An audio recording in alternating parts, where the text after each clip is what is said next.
Guys, welcome back. आज के video में हम लोग डिस्कस करने वाले हैं फॉर्म्स ऑफ मनी के बारे में। मतलब कि बेसिकली मनी कितने टाइप्स का होता है या किस किस कैटेगरी में हम लोग रख सकते हैं। सो मनी को हम लोग दो कैटेगरीज में रख सकते हैं। तो सबसे फर्स्ट कैटेगरी की बात करूँ तो इसके अंदर दो टाइप्स आते हैं, Fiat money and fiduciary money. So Fiat money is basically the legal money, मतलब कि जो गवर्नमेंट की अथॉरिटी और ऑर्डर के अंदर इशू किया जाता है।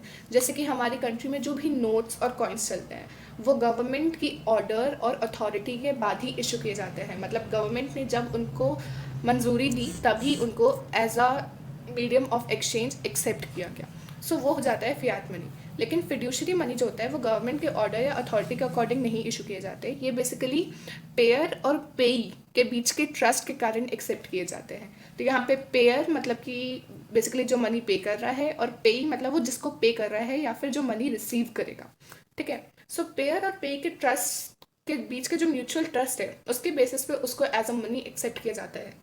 फॉर एग्जाम्पल अगर हम लोग बात करें चेक की, सो चेक गवर्नमेंट के द्वारा इशूड नहीं होते। मतलब बेसिकली गवर्नमेंट के अकॉर्डिंग वो और गवर्नमेंट के अथॉरिटी या ऑर्डर के अकॉर्डिंग वो इशूड नहीं होते, लेकिन वो जो पेयर और पेई है उनके बीच का जो ट्रस्ट है उसके बेसिस पे होते हैं। ठीक है। उसके बाद आता है हम लोग का फुल बॉडीड मनी। मतलब कि हम लोग सेकेंड कैटेगरी की बात करें तो उसमें फिर से मनी के दो टाइप्स हो जाते हैं, full bodied money and credit money.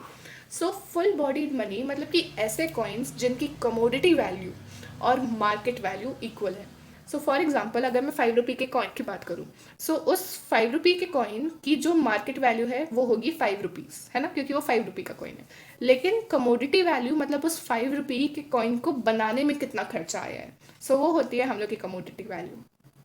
So full bodied money में ये जो हम लोग की कमोडिटी वैल्यू है और जो मार्केट वैल्यू है ये दोनों बराबर होती है। मतलब कि 5 रुपये के कॉइन को बनाने में जो खर्चा आया है इज इक्वल्स टू ₹5 ओनली, मतलब कि जो उसकी मार्केट वैल्यू है।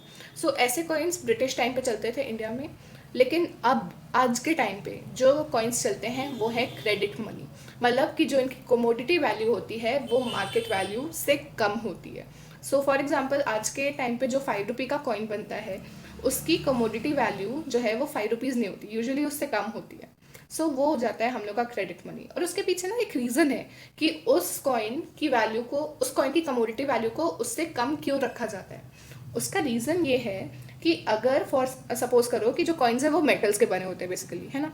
सो अगर हम लोग उसकी कमोडिटी वैल्यू और मार्केट वैल्यू को इक्वल रख देंगे, तो अगर मान लो मेटल के प्राइस में फ्लक्चुएशंस होते हैं, सो अगर मेटल का प्राइस इंक्रीज हो गया तो लोग तो उस कॉइन को मेल्ट करके उसको उससे ज़्यादा पैसे कमा लेंगे, है ना। सो इसीलिए जो उस कॉइन की कमोडिटी वैल्यू है उसको कम सेट किया जाता है ताकि ऐसा कुछ ना हो। सो इसी के साथ हमारा फॉर्म्स ऑफ मनी कंप्लीट होता है। I hope you found this video informative. If you did then do stay tuned for more such upcoming content. Till then, good bye.